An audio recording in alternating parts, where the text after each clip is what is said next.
Juggalos in recovery. Juggalos in recovery, man.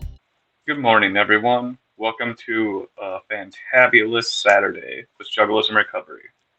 I am your first host of the day, Enzo, here with a story about myself, a meditation, and just generally celebrating Juggalos in Recovery's 10 years being on the scene. So, for those of you who don't know me, I'm Enzo. I host Monday and Tuesday meetings. Um, just very grateful to be a part of Juggalos in Recovery. So some of my story, where to begin? um, well, I suffered physical, sexual, emotional abuse at a young age, like many of us, unfortunately. And growing up, like that's just something my family didn't talk about. I'm Hispanic, so a lot of that toxic masculinity growing up. We didn't talk about emotions or mental issues because, quote unquote, those are white people problems. And a common thing I heard growing up is you have to be better than every single white person there is because they would rather hire a white person than a Hispanic person. Seeing that now, I can see that was from a different age, different generation. But growing up, that's just what I've been told. Instilled with this, have to be the absolute best. And yeah, and if you weren't your absolute best, you get your ass beat repeatedly. So that was just a common thing for me growing up. You're not acting right, you get shit ass whooping. Oh yeah, like my parents tried everything with me. I like to think that that's how I got started in meditation was from my countless timeouts they tried to give me. But of course, at the time, I'd sneak out and do whatever else that wasn't staring at a wall. But yeah, so growing up, I predominantly lived in a Caucasian neighborhood, went to a Catholic school, which, yay, fun, which I believe there's only three people of color in my class. So we knew it and we all kind of just hung together. I was a part of that group even though I really wasn't accepted by the group either. I didn't speak Spanish, so was I really Mexican? So growing up, being in this weird divide between all the friends I had, my culture and stuff, and just being trapped in the middle of it.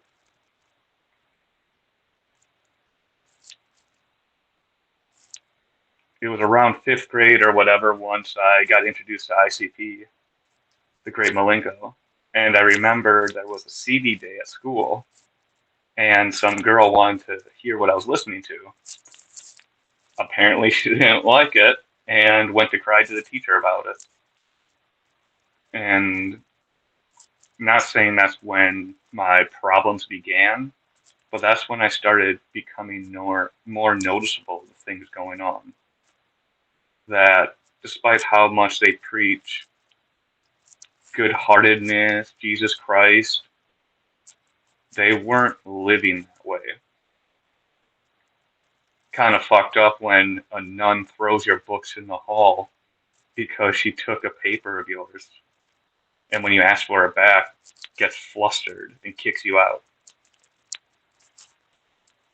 It was very disheartening and confusing to be raised in this Jesus Christ way, but then to not see it. So then I started questioning things. Like, but what if, isn't it, allegedly, Could it possibly be? Nope, they don't like that shit. They just want you to do exactly as you're told. No free thinking allowed. And that just didn't sit well with me. So then, luckily, eventually I started going to a public school. That's when I really got to experience other juggalos. And, like, that's when I knew I was home. But yeah, being in public school, that cultural divide was just more prevalent. Just at this point, I knew I looked different from everyone else. But then thinking is like, oh, yes, groups of people that look like me culturally. Yes, this is where I belong, right? Nope. Right back to the you don't speak the language. You're not really a part of us. So that was just more fuckery adding to the mix of growing up. And at that point, once I found Juggalos, it's like, oh, a group of people that doesn't give a fuck? Yeah, this is what I'm about. A group of rejects and outcasts, like, yeah, this is who I am. This is my people. And growing up, just because of how I was, how I was raised, just anger was just wrapped up in my identity. Have to be better than everyone else, and if I'm not, I'm fucking up, and that's a reflection on me. And we can't have that. So it was the world against me, everyone else's problems, nothing to do with me. Everyone else makes me upset. But that's just how the cycle went on. Just getting angry, not dealing with my emotions, past traumas, just believing that I can will it away. But as time went on, I discovered that that didn't work or help at all. My anger was just causing more harm than I thought it was actually helping. But yet I still didn't know what to do about it. Business as usual. I just distracted myself with all the worldly pleasures, drinking, drugs. I had like so many close calls that like I never would have thought that I'd be alive today. Which like I kind of never had a plan for this far in my life. I was like, oh, I'd be gone by 20. It's like, fuck, I'm 36 today. This wasn't on the plan. What do we do now? Back to throwing it all into work and gotta be something with myself. And I finally discovered or got into machine technology, CNC machining. And at that point, I'm like, yes, this is who I am. I'm a machinist. Oh, I'm a journeyman machinist? Oh, even better. I got all the clout now. But hilariously, like after I completed my schooling, I landed my dream job. One day I woke up and my eye was just bothering me. Okay, whatever. I work long hours. I'm just tired. I'm like 5 hours into my shift and I'm just like, huh.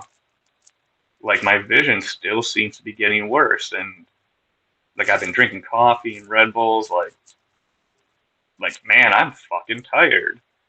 Thinking I'm just like maybe I got some metal in my eye or something. Like that's weird. I wear safety glasses all the time. Like PPE is a major thing for me because I was smoking weed and I can't get piss tested, so I was Mr. Safety. But it's like something has to be up. So after my 12-hour shift, I like went to the ER just to get checked out.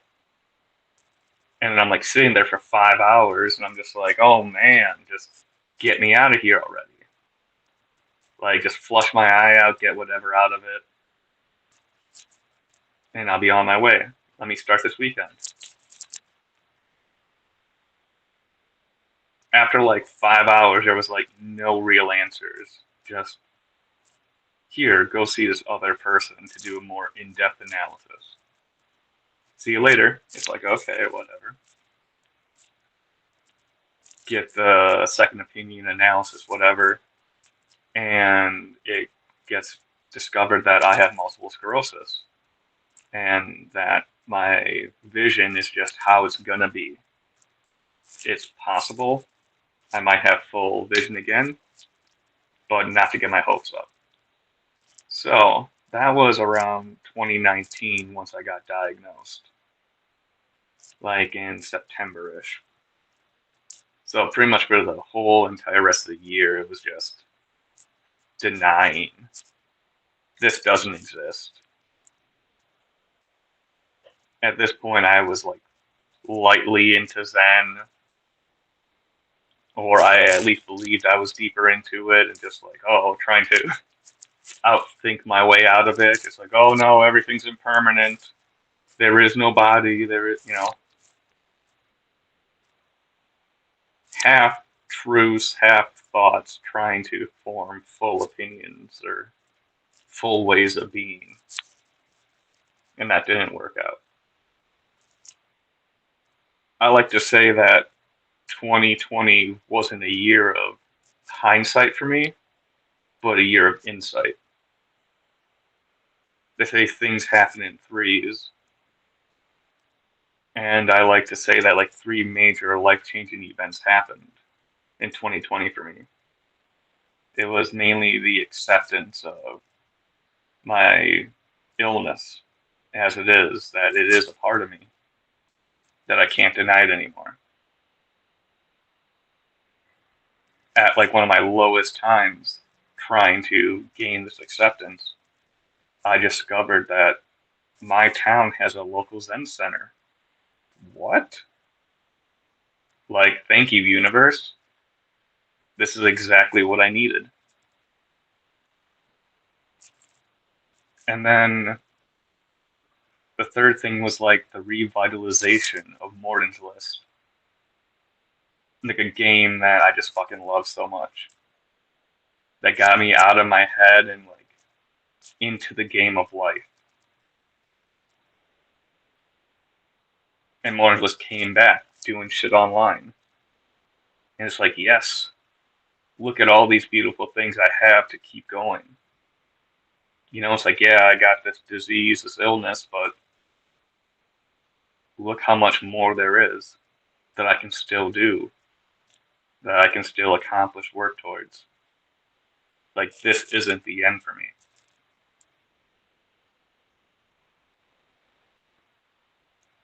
So one thing about my multiple sclerosis is high emotions and stress don't mesh well with it. So being someone who was just raised to be angry, taught that this is just how men act and it's all good, it's like I can't be like this anymore. So when people ask me like, what am I in recovery for? I say I'm in recovery for myself, from the way I was raised and taught to be. And that has been like the biggest struggle. It's so easy just to like fall back into my old patterns and not actually look at what's actually going on, just to stop at surface level emotions. Anger! Fuck you, you did it. It's all you. I was talking in Scarecrow's meeting on Thursday. It's like, oh, I know why I choose not to look at emotions and do inner work. It's because emotions suck. They're terrible, they're messy, they're heavy. Fuck emotions. It's so much easier just to like go in a rage, shut down, do anything else except sit with what I'm experiencing. Easy to be mad at the world, mad at doctors for not giving me adequate care. than to look at the own pain and suffering that I'm actually experiencing by this new change in life. So, cue the hardcore Zen study. I couldn't do the work I trained to do previously, but at this point, I had some sort of awakening, some illumination that there really is no me, no inherent sense of I. It's just the all. Insert a million spiritual quotes that we've all heard a million times, yada yada. But I owe a lot to my Zen studies and just the painful work that I've had to go through to get to this point. Frank was talking earlier about how he enjoys woodworking, about how it gives him something to focus on and gets him out of his mind. And I'm like, that's exactly what meditation is. People think meditation is some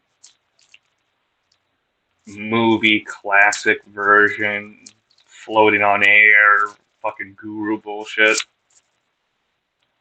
Meditation is more accurately described as concentration practice,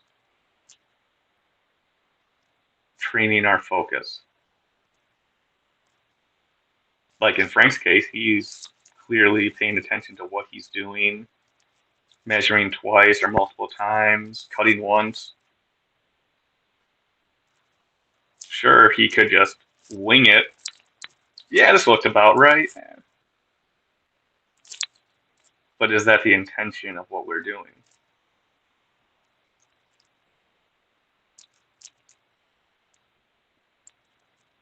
Through all this bullshit, through this drastic change to who I thought I was, all the loss, I'm not like this, I can't do these things anymore. I've discovered that I don't necessarily need all those things, that I have so much more. Late 2020 is when I started connecting with Juggalos in recovery. I started talking to Chris about the possibility of Juggalo meditations, and he actually was down with it and encouraging, which that was amazing. From my experience with Zen, just like Christianity, certain expectations, unclear rules, backwards actions. I went through this process called Mondo Zen. In short, is to turn those frustrating, angst-filled moments in our lives into moments of growth and expansion. I was like brand new, bright-eyed, bushy-tailed, stars in my eyes. I was in Zen at this point. I was like, yes, this is my key to acceptance and a happy, fulfilling life. I'm going through this process. It's like a 4-day retreat. Everything's going great. My first retreat, and I'm killing it. 3 days of like awesomeness. 4th day, we're doing the deep stuff. We're talking about my experience. I'm talking about my experience. And my experience is wrong. Excuse me? I thought this was my experience, but okay. What the fuck? So, instantly, 3 days of beauty gone in an instant. I remember even thinking around the 2nd day, like, oh man, I'm so like Zen right now. I wish I was upset so I'd actually have something to work on. Surprise, motherfucker. Day 4, like 8 hours of just being frustrated and upset just because my experience wasn't validated. That it was just plain wrong and incorrect. I was just stewing with that all fucking day. And then we got to the end of the retreat where we could ask the abbot, like the head person in charge, like a question. So it's my turn, and I ask him, like, hey, yada, yada, yada. Deep, heartfelt, burning question about experience itself. And I'm brand new. So the guy just leans in and just says, shut up. Everyone starts laughing. Except for me. Because I'm just like, well, fuck me then. Fuck me and my questions. Come to find out later that it's not a fuck you, shut up. It's a shut your thinking up experience. Which, man, what a trip. Because I didn't know any of that once it happened. And I'm just even more furious. I'm like, fuck Zen. Fuck this place. Fuck this guy. I'm out. But then I went through it again one-on-one with like a teacher I actually trusted and respected and had a great time, and I was hooked again. And I had the opportunity to learn how to teach this practice. And I jumped on it because I never wanted anyone else to have their experiences invalidated. Because that's not what we do here, right?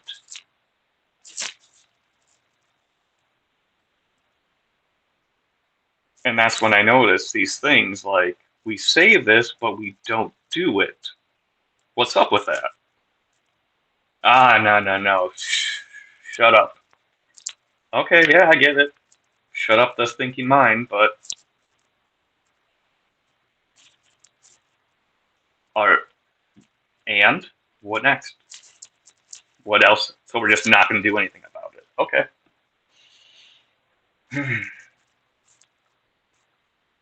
Zen has been a major test of patience for me.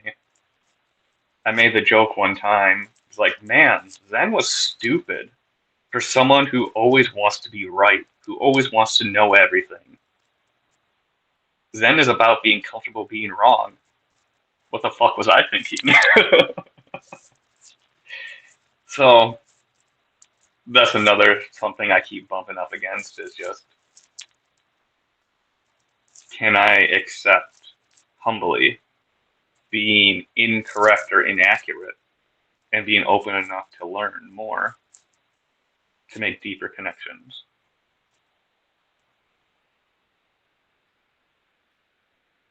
So transitioning over to this practice and what it does. So Mondo Zen, I'm sure we all know what Zen is. Mondo means dialogue. So it's conversational Zen. It's like a book that has 13 questions, or koans. Koans are weird questions designed to stop the rational thinking mind, pointing at something deeper. A classic koan that everyone might have heard at one point is, what's the sound of one hand clapping? If a tree falls in the forest and no one is around to hear it, does it make a sound? I'm sure we could each just quickly throw out an answer, but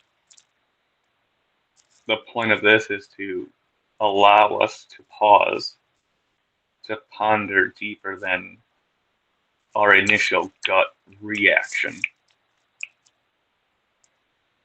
and arriving at a deeper response. So the first question that we work with in this process is simple. Is it possible to just purely listen without an opinion?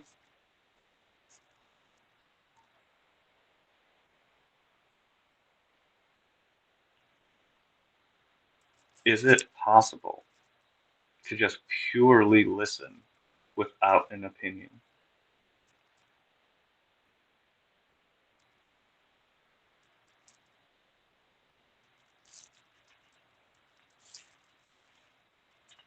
From there, through the practice, we arrive at the answer, yes, it is possible.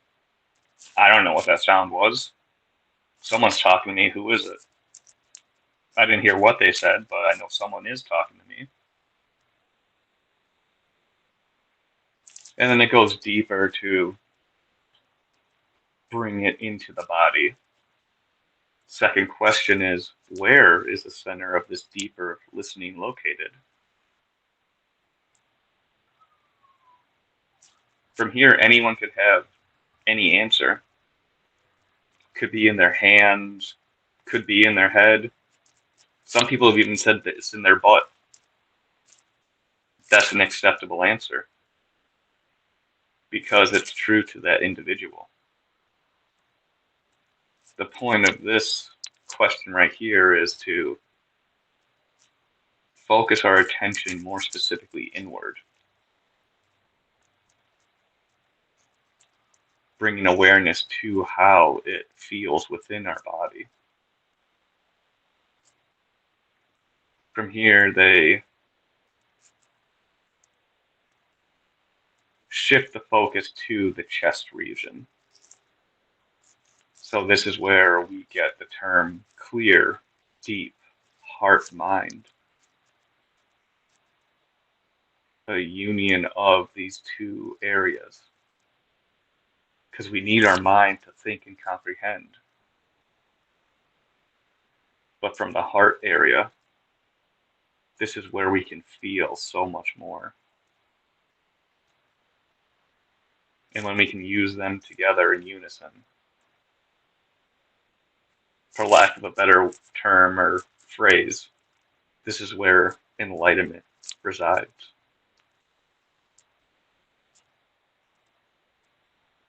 The third question is, who are you? Who am I? Who are we within this deep, heartfelt listening? Which that's just a beautiful question in and of itself. Just who am I? Fuck awareness for a minute, but just who am I? Truly. Are we our names, our jobs, our vocations, the groups of people we belong to, the organizations we support?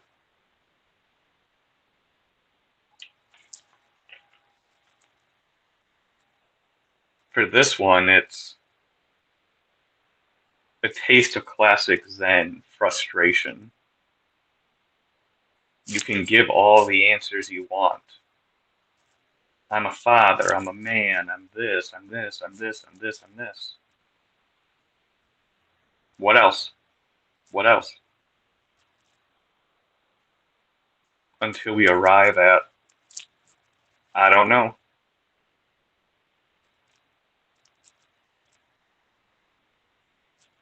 We run through everything until there is, I don't fucking know who I am, truly. That's what I'm searching for. Fourth question is, what is the difference between I don't know and not knowing? So an example of how to embody this is asking yourself, who am I? And when you respond with I don't know, you make a fist really tight, emphasizing the I. Who am I? I don't know. Who am I? I don't know. Connecting with that wanting, that circling, that frustration. Then we shift again to who am I? Opening the hand, not knowing. Who am I? Not knowing.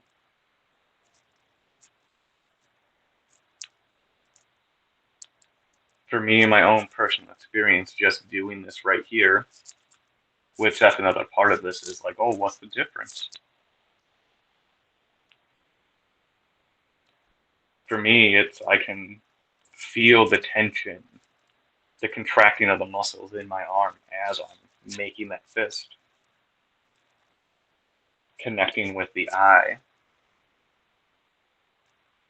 And when I let go and release into the not knowing,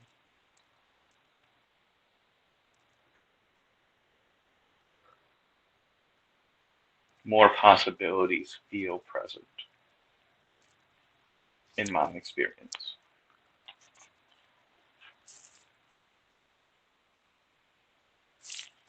Fifth question is, what are you like?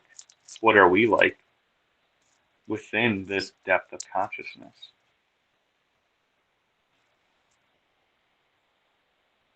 They have a bunch of terms that they prefer, but awareness is all,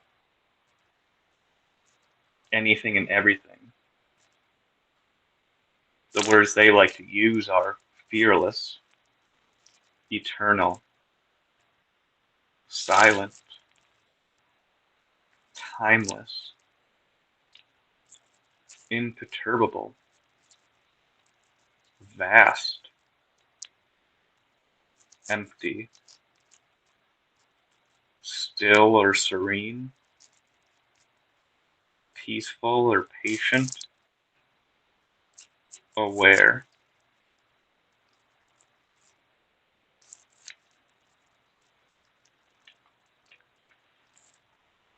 All these terms used to point at or describe what this depth of awareness is like. Not what takes place within it, but just to give some quality to this awareness. This goes along with that metacognition, that thinking about thinking, becoming more aware and noticeable of our reactions and the way we work internally. The sixth question is to express your insight with a silent gesture of embodied consciousness. So, yeah, it's easy to meditate, bliss out, do the work on the cushion. It's a different story to actually take that meditation off the cushion and into the real world. And this is a taste of that, touching on this clear, deep heart mind, this purity within us, and then spontaneously reacting or responding.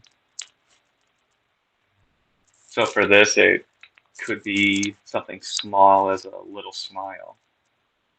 It could be something like big ass dance moves cutting the rug. It's whatever. It's whatever's true in your own heart, within your own spirit. It's not all just silence. We can't just be silent in the world. We actually have to engage. And this is a practice of engaging from this mindful depth. The seventh koan or question is just like this last one, except this time you call to yourself.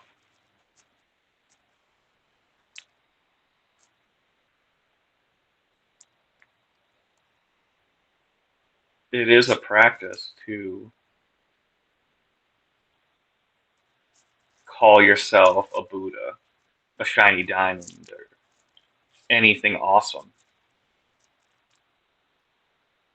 But to actually connect with this sweetness within yourself, recognizing and calling out to it within you.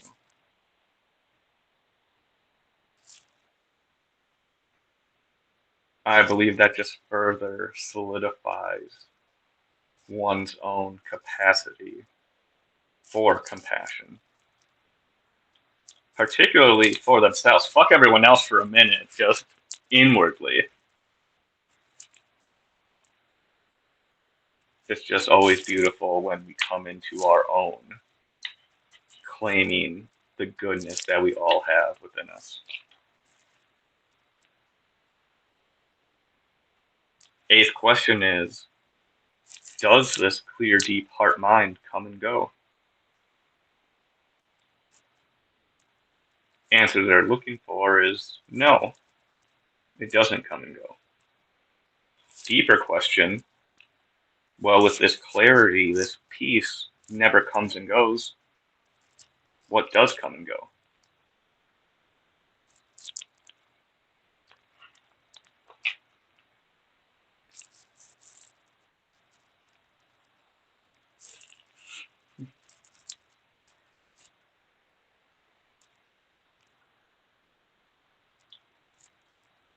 Just to give context and spoil it for everyone, if it doesn't come and go,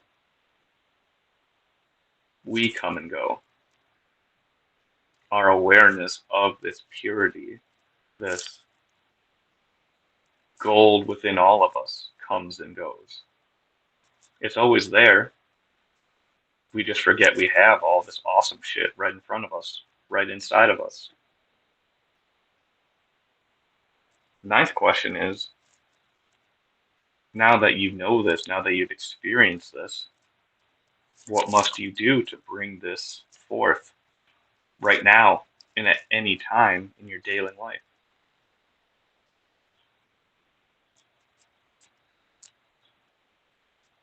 Remember and choose. Remembering these good qualities within us and choosing this path, these qualities.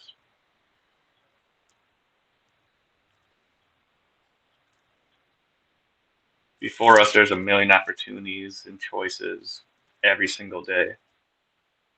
Do I drink? Do I not drink? Well, it's my birthday. Man, excuses, loopholes.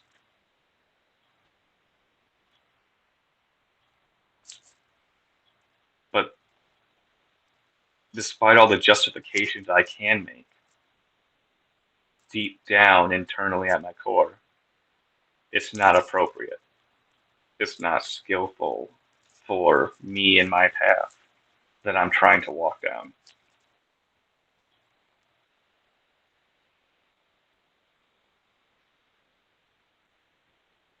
Tenth question, what feeling arises when you actually experience that this clarity, this peace is always accessible just for the remembering?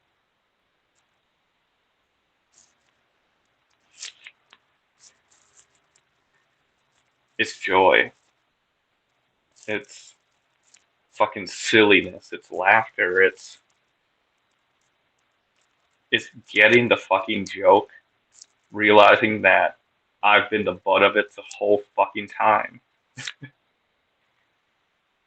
That, oh man, it literally is just as easy as getting over it. What a fucking jerk I've been.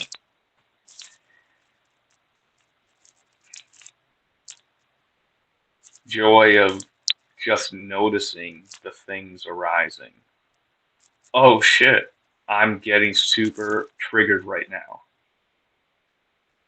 I just want to blame this person, but I know it's not them, and it doesn't do anything to make me actually physically feel better, but there is a gentle mental pat on the back of just noticing these things. Even though I might still be doing the exact same bullshit that I've always done, I at least can see it happening now. Whereas before I always couldn't. And now I have more opportunities to act differently, to make different choices. I might not always make the best choices, but just being able to notice that other choices are available is just fucking mind blowing for me.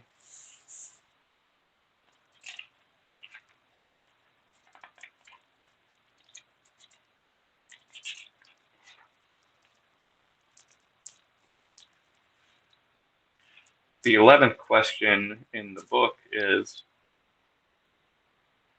well, as a preface, 11 to 13 are like the deep emotional shit where all this stuff happens.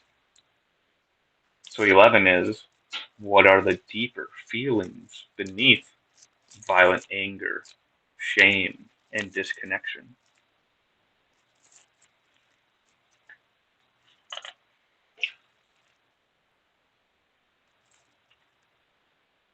Which, just to give some context and the answer, because having all the answers, while helpful, don't really mean anything unless the work is put in.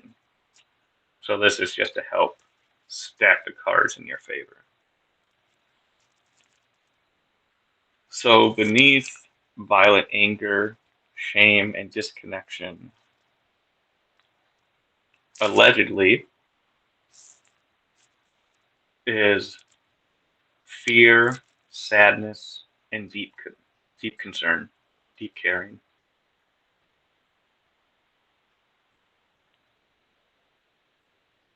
When I get triggered in moments, a common thing I'll do is do a check-in with myself.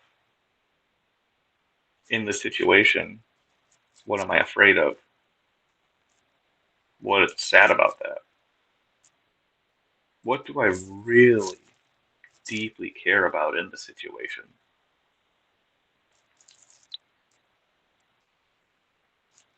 Through this, I have been able to discover more hidden truths about myself than I've ever noticed before. More than I'd ever actually want to see. Right back to the emotions suck, because then it's like, oh, what do I do with it? Consider the ringing phone analogy. Emotions are telephone calls bringing us information. Answer the phone when it rings. Do not refuse the phone. Do not drag the phone, jumping up and down, shouting, "The phone is ringing." Do not hit someone with the phone or blame yourself for its ringing.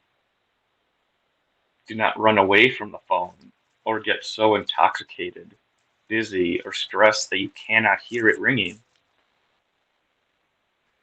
Answer the fucking phone. Experience your deeper feelings. Get the essential message that is informed by each feeling itself. Then just hang up the phone.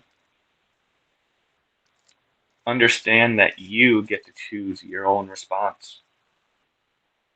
Stop mindlessly, unconsciously reacting to the phone's ringing. Use your new insights to respond mindfully each time the phone rings.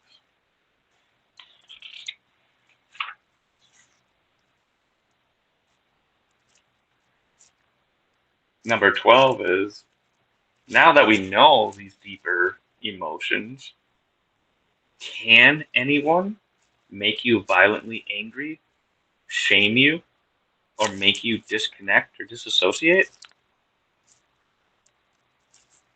No.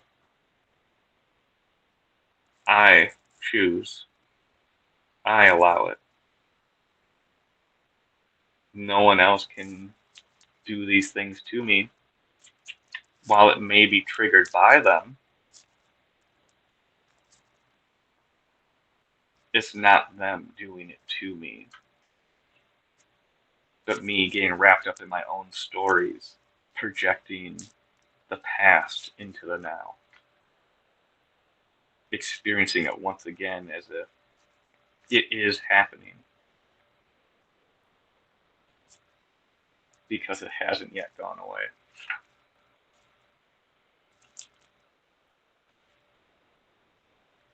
And the 13th koan is this is where the heart of the work comes into it. Select a reoccurring negative habitual reaction in your daily life and transform it into a conscious, compassionate response. So, just to demonstrate this process a little bit, a negative habitual reaction in my daily life is when it comes time for me to do a meeting like this, I'll always get a bout of nervous energy, overthinking, over worrying. So it triggers me in an anxious, anxiety filled way. An overthinking anxiety is how I will label it. How it physically affects me, this anxiety is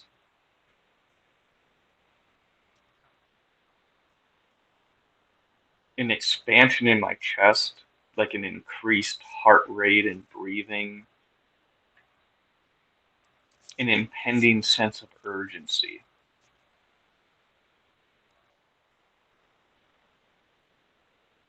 Because time is ticking and the show must go on. It can't be stopped.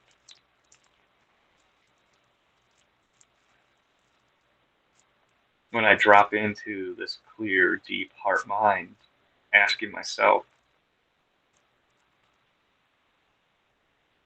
what am I afraid of? I'm afraid of fucking up a meeting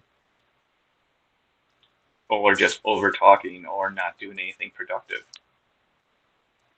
What would be sad about that? I would be wasting everyone's time, not contributing, not being of service. So then what do I deeply care about?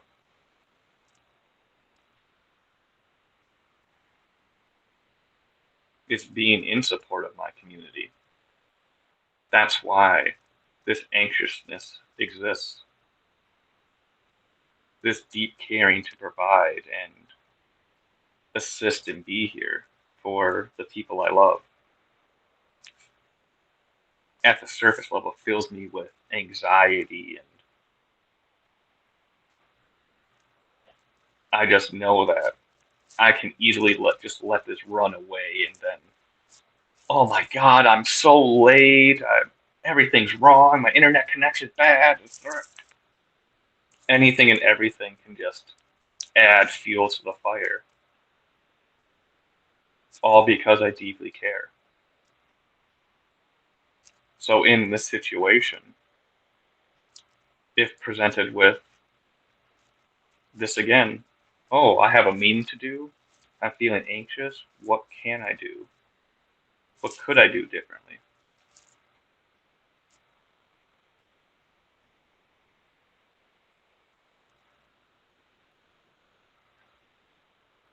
The first thing that literally comes up for me is smile and fucking laugh. Because when I look deeper at it, there's nothing to be afraid of.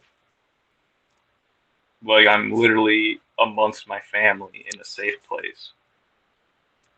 That even if I fuck up, yeah, they'll clown on me, but it'll all be in good fun and we'll all probably grow and learn together. And that is what I feel I really care about, is that deep connection to this community. I can like feel my heartstrings getting all plucked and playing a little diddly, where I can tell that like this is a truth for me.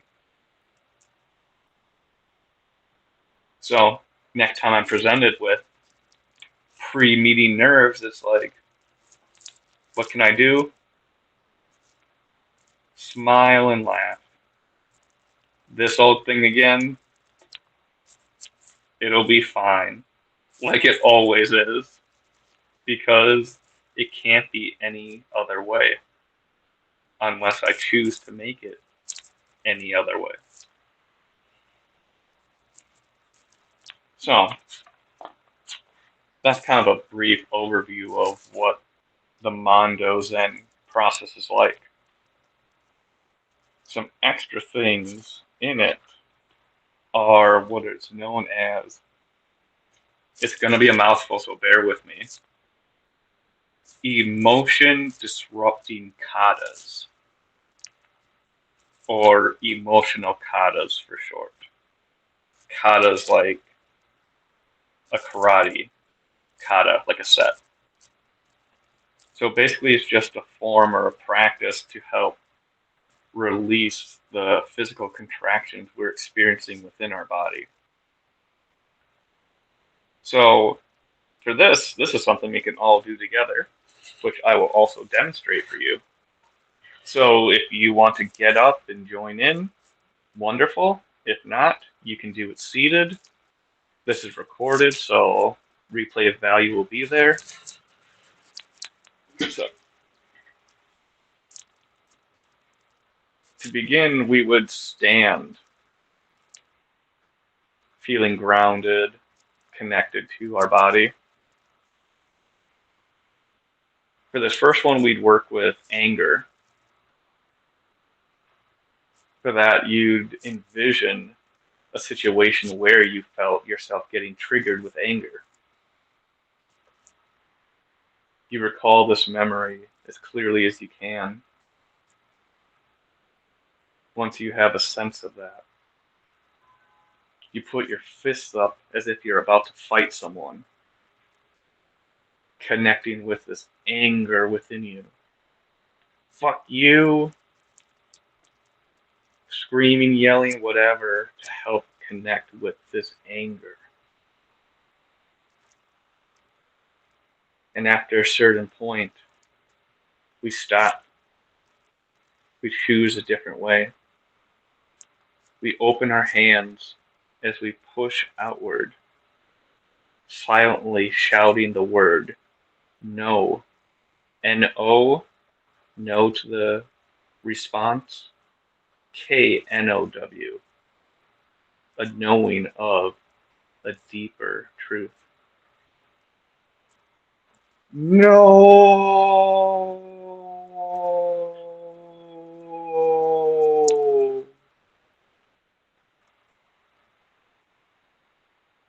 As your arms are fully extended, you clear your own personal boundary, feeling connected, secure, and free. That's how you would do the anger one. I'm only just going to do them once, and I will tell you, doing them once is not enough. I've learned that the hard way, thinking one and done. Not the case. It's a constant, no, no, over and over again until a release is felt.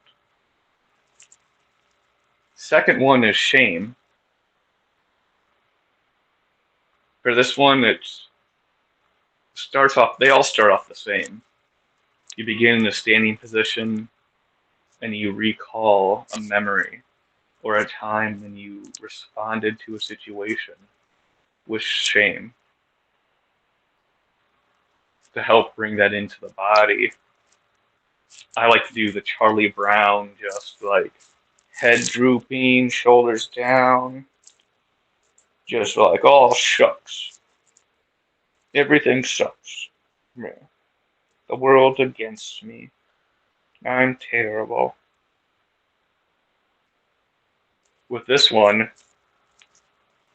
it's easy for me to talk negatively about myself.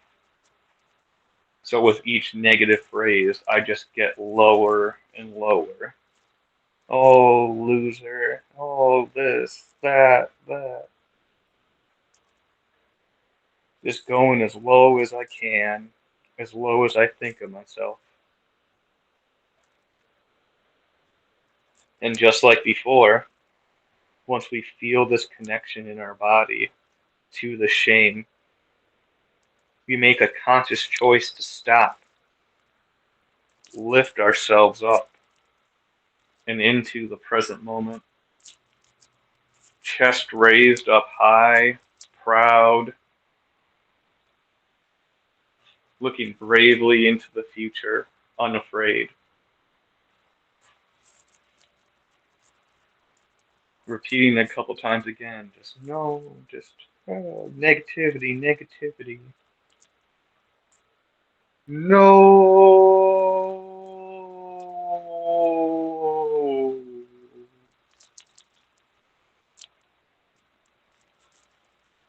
What next? Stepping into the situation, arms open.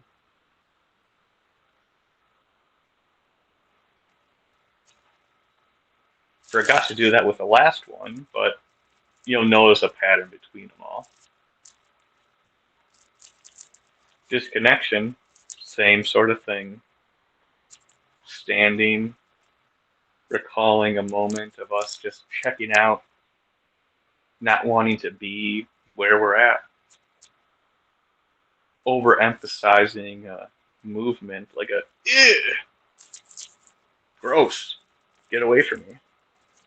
But turning away from what is. I like this one because it's almost, your hands come to your head as if you're just dragging your face forward, making you look at the situation. Ears open so I can hear everything. Get away. No, I don't want to deal with this. No.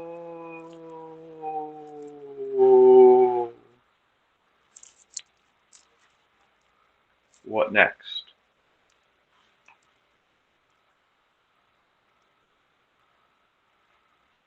To go over the basic format, standing, recalling a memory,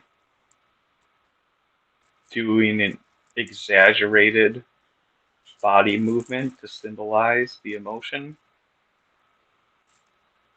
silently shouting the word no to help release any contractions as we slowly bring ourselves back into the present moment, ending with a step forward into the present moment, hands open, welcoming all. And then the last one, which is a bonus one, is called the laughter koan or kata. In Zen, our version of amen is swaha. So to help us connect with our laughter, we'll say the word swaha loudly while we throw our hands above our head. And it's super silly and exaggerated, and you do it until natural laughter just emerges. Swaha! Swaha! Swaha!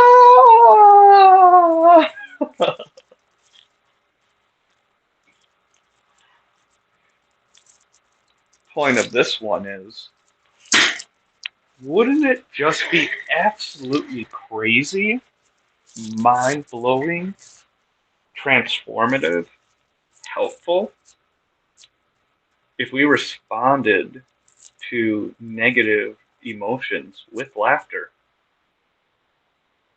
What if once we get triggered, instead of blowing up, it's a oh shit, look at this.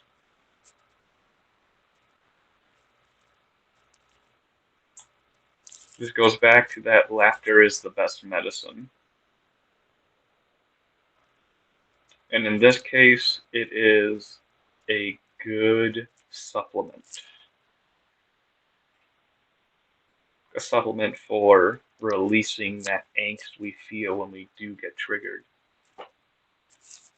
An example of this that I'm proud of myself, little pat on the back, at last year's gathering. Nope, not last year's, the year before. I was supposed to meet up with some homies, and you know how it is once they start corralling everyone in, it's all plans are out the window. So we're in different areas, and we finally meet up later that night, and I'm all set up at that point, and he's trying to convince me that, oh no, we'll tear you down, build you back up. And I'm like, are you sure? Like, okay. Whole crew gets together at the site, and it's like, oh, are you sure you want to move? You look pretty set up here. It's like, ha ha ha ha ha, that's fucking hilarious. Like, I literally just talked to a couple people, and apparently it was all good. Now it's not? That's a fucking hilarious joke. Whatever. I'm gathering. I ain't got time to sweat or swear or fucking stress. I'm on vacation. And for me, that was just like an eye-opening, like, holy shit, I actually can be mindful at times. Because for me, that was just such like a natural, free-flowing response where it didn't feel forced or faked. It was just kind of a, well, fuck me, whatever. Such is life. Best laid plans of mice and men.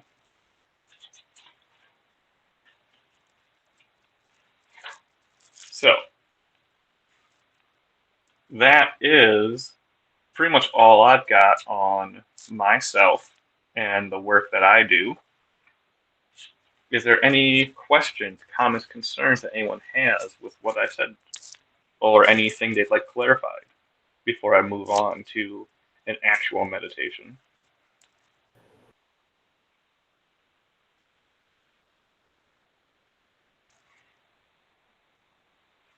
I'll give it 2 minutes just in case.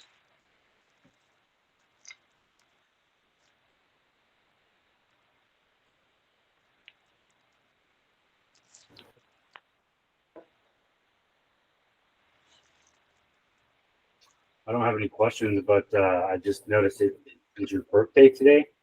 Happy birthday. Oh, thank you. Yeah, man. You're doing this on your birthday. That's awesome.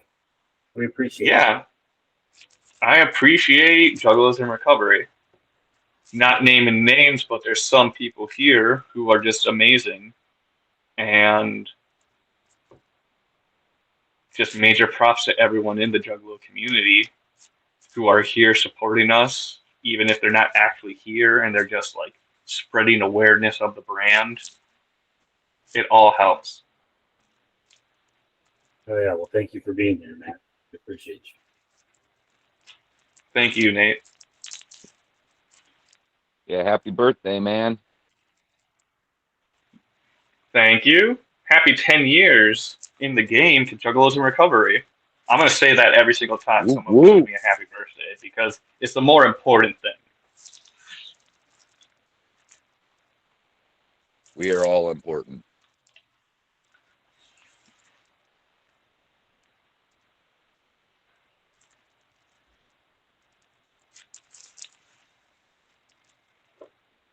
And really appreciate the overview of your practice. It's very enlightening.